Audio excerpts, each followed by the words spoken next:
திருப்பத்தூர் மாவட்டம் வாணியம்பாடி அருகே உள்ள லாலா ஏரியில் நண்பர்களுடன் குளித்தபோது நீரில் மூழ்கி சிறுவன் உட்பட 2 பேர் உயிரிழந்தனர்.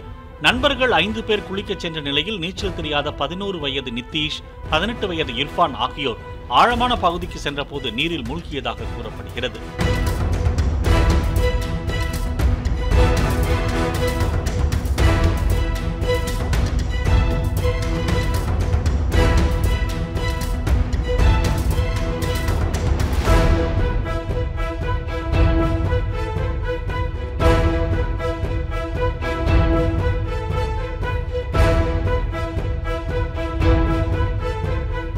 பிளே ஸ்டோர் மற்றும் ஆப் ஸ்டோரில் இருந்து பாலிமர் செயலியை QR கோடு மூலம் பதிவிறக்கம் செய்யுங்கள்.